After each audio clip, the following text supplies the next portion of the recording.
Hoje a gente está aqui para te falar os 5 principais direitos dos trabalhadores que pouca gente conhece. E se você ficar até o final, eu vou te mostrar de uma forma bem simplificada um problema que muita gente fica doente e acaba passando, que é um problema com o INSS e a empresa. Fica até o final que você vai entender. Mas então vamos lá.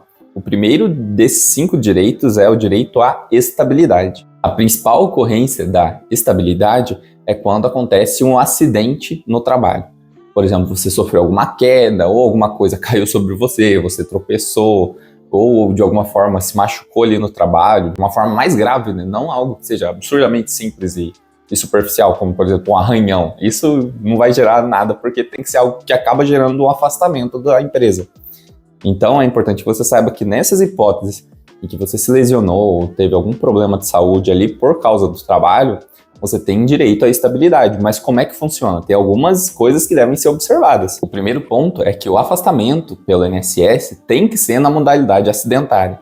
Porque existem 2 tipos de auxílio-doença. Tem o normal, que é quando você fica doente normalmente por qualquer outra coisa, e tem o auxílio-doença acidentário, que é decorrente de um acidente de trabalho.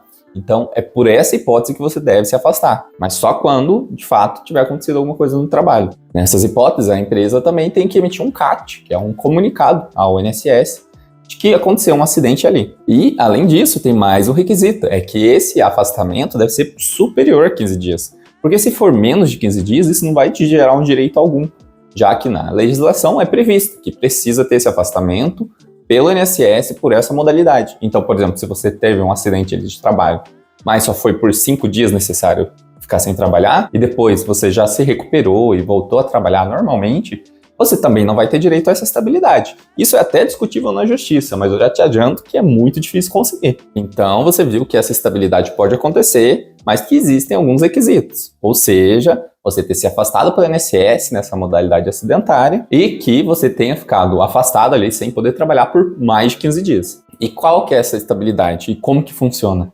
É que você não pode ser dispensado da empresa durante 12 meses. Depois ali desse acontecimento, você vai trabalhar normalmente durante 12 meses sem que a empresa possa te demitir. E se ela te demitir, o que pode acontecer? Você pode entrar com uma ação na justiça, pedir os salários de todo esse período desses 12 meses e possivelmente ainda pedir um danos morais, caso você tenha sido prejudicado de alguma forma nesse aspecto. A gente nunca recomenda você entrar sempre com danos morais sem qualquer motivo, mas quando isso realmente afetou a sua vida, te trouxe ali uma chateação muito grande, de alguma forma impactou, abalou sua honra, então nessa hipótese você poderia entrar com esse pedido sim. Vamos para o segundo então, que é o adicional noturno. A maioria das empresas grandes ou empresas mais sérias já fazem isso certinho, mas tem muitas empresas que às vezes o empregado trabalha durante esse período noturno e não tem esse adicional. E como que funciona? Esse adicional é de 20% do salário do empregado para aqueles trabalhadores que trabalham das 22 horas até as 5 da manhã. Se você trabalha ali numa carga horária que pega alguma parte ou totalmente esse horário, você tem direito ao adicional noturno. Só que tem algumas peculiaridades também. E quais são elas? Que além do adicional noturno, você também tem a hora noturna, que é diferente. Essa hora noturna é um pouco menor do que a hora normal, então aí já tem um ponto.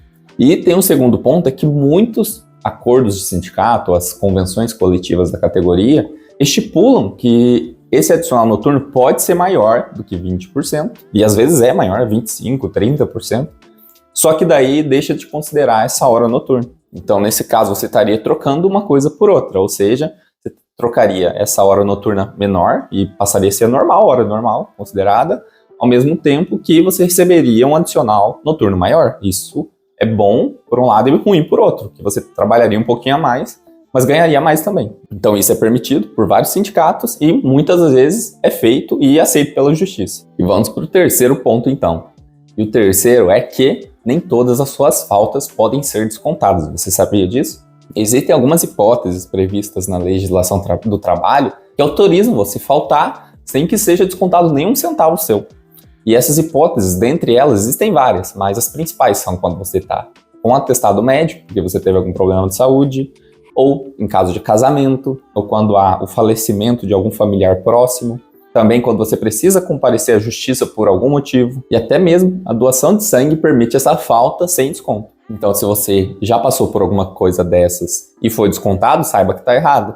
e na próxima vez que acontecer alguma dessas coisas, você pode pesquisar ali na CLT, ou até mesmo na internet, ou consultar algum advogado, para que ele te esclareça quais são essas hipóteses que você pode faltar sem ser descontado, porque são bastante. E o quarto deles, pouca gente conhece, mas é que os pais também podem faltar no trabalho. Existe uma licença chamada licença paternidade, que é um pouco diferente da maternidade, em que a mãe fica ali afastada por alguns meses para cuidar do filho, que é um direito do pai, pelo menos ali nos primeiros dias do nascimento, poder estar ali junto com o seu filho. E essa licença, por lei, é de 5 dias, está na CLT também, permite essa ausência do pai, como eu disse no item anterior, de algumas faltas que não geram desconto, essa é uma delas. Então permite que o pai possa faltar ali por 5 dias sem que o seu salário seja prejudicado. Mas também tem uma observação nesse caso. Algumas empresas participam de um grupo que é chamado Empresa Cidadã. E essas empresas, elas têm algumas peculiaridades que normalmente garantem mais direitos aos trabalhadores. E nesse caso, essas empresas cidadãs podem conceder até 20 dias de afastamento para o pai acompanhar ali o seu filho recém-nascido. Então saiba, você que está prestes a ser pai, que você tem esse direito. E por último, eu vou te trazer uma hipótese de contrato de trabalho que pouca gente conhece, mas que já existe desde 2017. Que é o contrato de trabalho intermitente. Mas antes eu já te adianto que tem a dica bônus, não se esqueça. Eu vou te trazer mais uma hipótese no final. Mas voltando aqui para o assunto, esse trabalho intermitente nada mais é do que uma empresa deixar você registrado, mas te convocar quando há uma necessidade. Isso acontece muito em períodos festivos, por exemplo, no Natal, ou no final do ano, do modo geral, na Páscoa, ou em épocas que a empresa precisa de uma quantidade maior de trabalhadores. Então, esse trabalho intermitente, você fica vinculado à empresa, mas só recebe naquele período que você trabalhou. E ela pode te convocar, assim, aleatoriamente. E você pode aceitar ou não essa convocação. Tem alguns requisitos, é claro, se você quiser a gente pode fazer um vídeo só específico sobre isso. E se você quiser que a gente faça algum vídeo específico sobre algum desses temas que a gente tratou aqui, a gente pode trazer com mais detalhes. Mas nesse caso aqui do contrato temporário, existem bastante peculiaridades, já que, por exemplo, você não vai receber férias ou 13º lá no final do ano ou em algum período.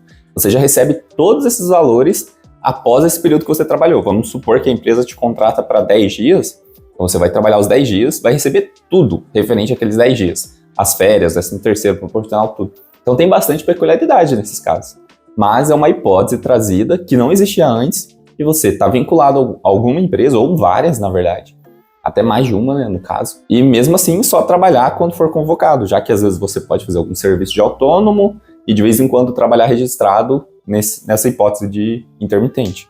E se você já trabalhou nessa hipótese ou conhece alguém que trabalhou, comenta aí e diz como que foi sua experiência. E por último, como prometido, eu vou te dar ali uma situação bônus, que é um direito seu e que pouca gente não sabe como sair disso, que é o chamado limbo previdenciário. E vou te explicar o que é para quem não sabe. Mas eu aposto que você conhece alguém que já passou por isso.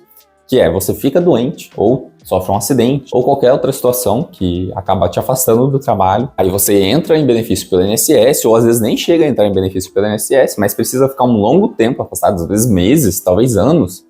Mas o INSS depois nega seu benefício, cessa seu benefício, e você vai voltar a trabalhar na empresa. Só que muitas vezes você está sem condições de trabalhar, ainda continua doente, mas o INSS mesmo assim vai lá e nega o seu benefício. Então, nessas hipóteses, o que fazer? Já que o INSS não vai te pagar o benefício e você está sem condições de trabalhar. Ou às vezes você até quer ir trabalhar, se esforçar ali, tentar de alguma forma voltar a trabalhar, mas a empresa, por você estar doente, não aceita o seu retorno.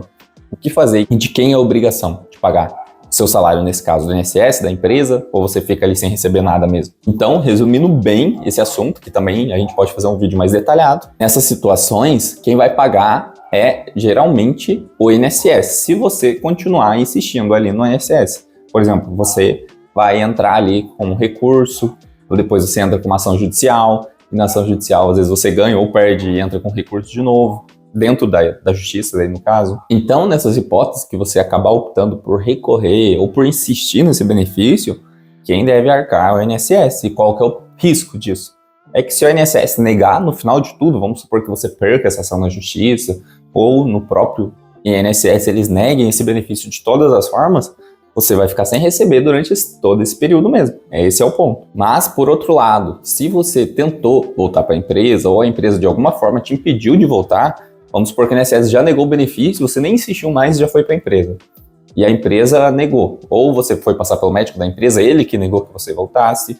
Então, nessas hipóteses, a partir dali é a empresa que tem que pagar. Então, mesmo que você tenha ficado meses afastado, por a empresa, ela ter se recusado de te aceitar de volta, é ela que vai arcar com o seu salário de todo esse período. Então, se você entrar na justiça, você certamente vai receber. Mas você precisa estar atento. Ela só vai responder a partir do momento que ela negar que você retorne. Nessas hipóteses, que a pessoa às vezes vai ficar sem receber nada e fica perdida porque não está recebendo nem do INSS, nem da empresa, só tem dois caminhos. Ou você insiste pelo INSS e corre esse risco de ser negado, ou você tenta retornar para a empresa, mesmo às vezes com um pouco de dor, de alguma forma, tentar retornar, e daí se a empresa negar, é ela que tem que pagar seu salário, mesmo que você não esteja trabalhando. É claro que essa é uma situação bem complicada e merece análise caso a caso, de forma mais detalhada, e talvez a gente possa fazer um vídeo só para explicar esses pontos, mas é uma situação que muita gente passa e não tem solução. E eu já estou aqui te adiantando o que a justiça entende normalmente nesses casos. Então você já tem um norte, pelo menos agora. Mas, então é isso. Se você gostou desse vídeo, dessas 5 dicas e desse bônus, deixa aqui o seu like, se inscreva no canal, dá aquela força pra gente. Toda semana a gente tá postando coisas, vídeos novos, trazendo aí os seus direitos de uma forma simples e descomplicada. Então acompanha a gente, assiste aí o vídeo que tá aparecendo aí na sua tela. E até a próxima. Fiquem com Deus.